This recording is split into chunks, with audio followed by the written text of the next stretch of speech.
오늘 소개드릴 것은 정치적 폭탄과 콘크리트 벙커를 파괴하는 무기, 그리고 5세대 전투기용 최초의 극초음속 미사일과 어뢰 요격용 어뢰 등입니다. 여러분 안녕하세요. 오늘의 화제는 실전에 막 투입됐거나 아니면 현재 개발 중인 신형 폭탄과 미사일, 어뢰 같은 것들이에요. 이러한 탄약에는 각각 독자적인 특징이 있지만 가장 중요한 점은 어떤 탄약도 적에게 치명적인 피해를 준다는 것입니다. 여러분 이미 눈치채셨듯이 여기는 토픽입니다. 그럼 시작할게요.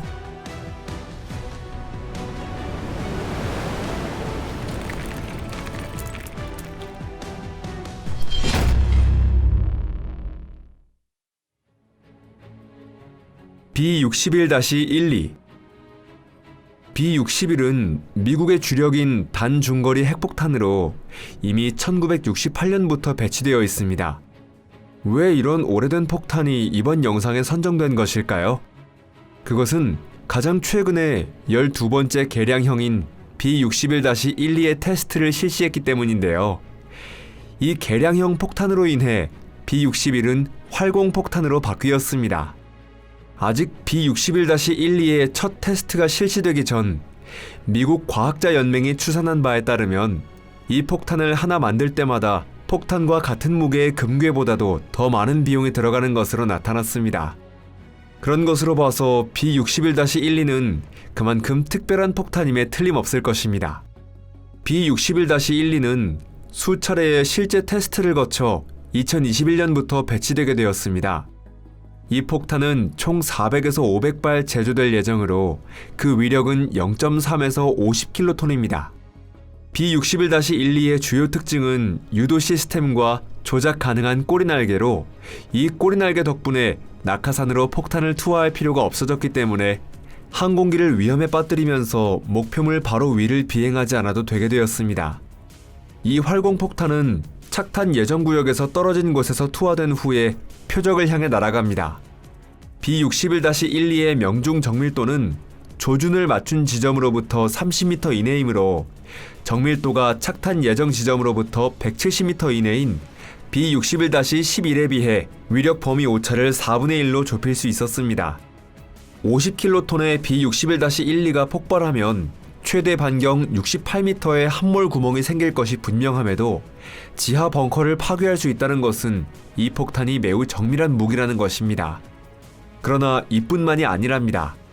이미 미국은 최대 출력이 360킬로톤인 폭탄 B-61-13을 개발하고 있습니다. 이 폭탄은 B-61-12와 마찬가지로 새로운 폭탄이 아니고요.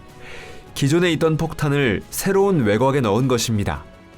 B-61-13도 명중 정밀도가 높은 활공폭탄이지만 그 파괴력은 훨씬 강력해 이미 정치적 폭탄이라는 별명이 붙었습니다. 이 폭탄의 제조는 2026년에 개시될 전망이며 폭격기인 B-21 레이더에서 투하될 예정입니다. 마코 마코는 5세대 전투기에 탑재 가능한 최초의 극초음속 무기로 F-35에서 발사될 것을 가정해서 설계되었습니다. 이 신형 미사일은 록히드 마틴과 코어 스파이어사에 의해 개발되어 최근인 2024년 4월에 공개되었습니다. 다른 극초음속 미사일과 비교하면 이 신형 미사일의 크기는 상당히 작은데요.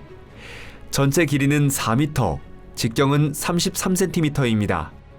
또한 총 중량은 590kg으로 59kg의 페이로드를 마하 5 이상, 즉 시속 6000km 이상의 속도로 수송할 수 있습니다. 이러한 속도 덕분에 기습 공격을 하거나 고속으로 표적에 접근하는 것이 쉬워져서 지대공 미사일에 요격될 가능성이 낮습니다. 실제로 이 미사일의 공격 대상은 방공 시스템이나 적의 미사일 시스템 등 발사 지점 반경 350km 이내에 있는 표적입니다. 제조사에 따르면 마코는 F-16이나 F-15, F-35 등의 항공기에 탑재할 수 있을 뿐 아니라 배나 잠수함에서 발사하는 것도 가능하다고 합니다. 시 스파이더 군함이나 함대는 적의 잠수함에서 공격하기 쉬운 표적의 대상입니다. 그래서 잠수함에는 항적을 추적하는 고속의 똑똑한 어뢰가 탑재되어 있는데요. 이 어뢰는 몰래 배에 접근할 수 있습니다. 이러한 위협에 대항하기 위해 특수한 대어뢰 시스템이 개발되고 있는데 그중 하나가 아틀라스 일렉트로닉사의 시스파이더입니다. 이 회사는 독일의 티센크루프 마린 시스템즈사의 자회사입니다. 실제로 이 회사가 개발하고 있는 것은 어뢰 요격용 어뢰로 이것은 통합된 대어뢰 방어 시스템의 일부입니다.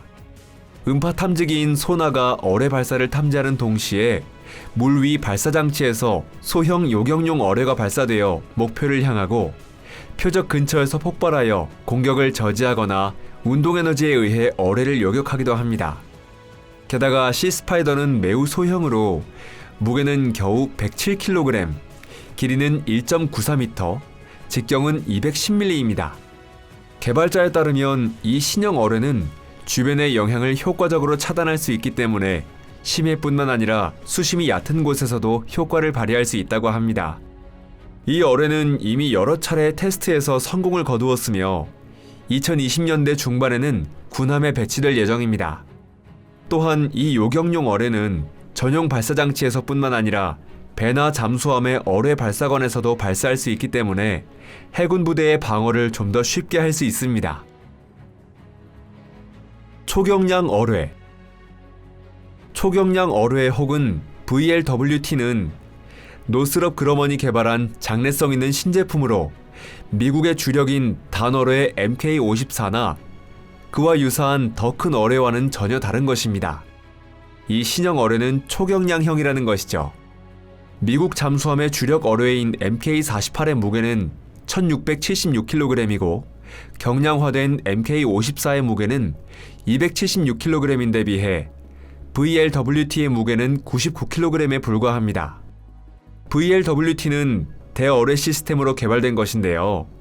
적의 어뢰를 요격하여 잠수함을 방어합니다. 그러나 현재 이것은 VLWT가 가지고 있는 기능 중 하나에 불과할 뿐입니다. 이 소형 어뢰 자체가 잠수함이나 수상 표적을 공격할 수 있어 방어뿐만 아니라 공격도 할 수 있는 무기입니다.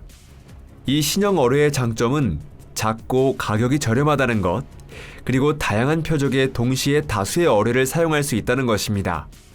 대형이면서 고가인 어뢰의 경우 채산이 맞지 않기 때문에 이렇게 사용하기는 어렵습니다.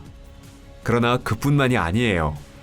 VLWT는 잠수함뿐만 아니라 그 외의 다양한 플랫폼에서도 발사 가능하고 구축함 등의 배를 비롯해 헬리콥터나 무인 항공기 그리고 잠수정, 수상정 등에 탑재할 수도 있습니다.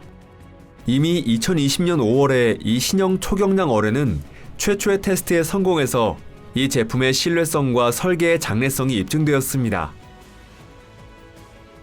벙커 버스터. GBU-57은 지하 벙커를 파괴하기 위해 개발된 폭탄으로 대형 관통 폭탄이라고도 불립니다. 이 몬스터급 폭탄의 무게는 13.6톤으로 길이는 6.2m, 직경은 80cm입니다. 미국에서 가장 큰 비핵폭탄이 개발된 목적은 이 폭탄이 땅을 깊이 최대 61m까지 또는 두께 19m의 철근 콘크리트까지도 관통할 수 있기에 대량 살상 무기 혹은 극비로 지하 벙커에 숨겨진 물건을 관통시켜 파괴하기 위해서였습니다. 이 폭탄의 탄두 무게는 2700kg으로 이것만으로도 굉장히 무거운 무게인데요. 하지만 GBU-57 총 중량의 약 20%에 불과할 뿐입니다. 폭탄의 탄두 외에 다른 부분이 필요한 이유는 폭탄을 폭발 위치에 정확하게 맞춰서 조준시키기 위함과 동시에 그 무게에 따라 흙의 두께에 맞춰 최대한 깊이 관통시키기 위함이기도 합니다. B-2 폭격기 조종사에 따르면 이 초중량급 폭탄을 투하한 후에는 비행기가 무려 30m 이상의 높이로 날아오른다고 합니다. 그 사이에 폭탄은 겨냥한 장소에 명중되어 상상을 초월하는 파워로 주위의 모든 것을 파괴시키는 것이죠. 그런데 GBU-57 이외에도 미국에는 숨겨진 카드가 몇 가지 있다고 하는데요. 그중 하나가 방공호를 공격하기 위한 비밀 폭탄인 GBU-72로 그것에 대해 자세한 내용은 거의 알려져 있지 않습니다. 이 폭탄의 정보는 매우 적어서 위키백과에조차도 기사가 없을 정도예요. 그러나 이 폭탄은 이미 2021년 최종 테스트에서 성공을 거두었습니다. 그 테스트는 에글린 기지의 근처의 시험 사격장에서 F-15E 스트라이크 이글기가 고도 약 11,000m 높이에서 GBU-72 어드밴스트 5K 페네트레이터를 투하했습니다. 통합 직격탄인 JDAM 덕분에 무게 약 2,200kg의 폭탄은 훌륭하게 목표에 명중되었습니다. 이 테스트에 대한 데이터는 공개되지 않았지만 이 신제품이 두께 6m의 콘크리트를 관통할 수 있는 폭탄 GBU-28을 대체 가능한 것으로 그 성능이 훨씬 뛰어날 것임에는 틀림없을 거예요. 무기는 나쁜 것이며 파괴와 파멸을 가져오는 존재라는 것에 대해서는 많은 의견이 있을 것입니다. 하지만 오늘은 그런 내용은 다루지 않도록 하겠습니다. 우리가 살고 있는 이 복잡한 세상에서 전 세계적인 악에 맞서는 유일한 방법은 강해져 우리 자신을 지킬 수 있게 되는 것이겠죠.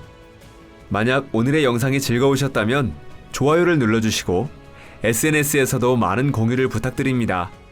여러분, 시청해주셔서 감사합니다. 그럼 다음에 또 뵙겠습니다. 안녕히 계세요.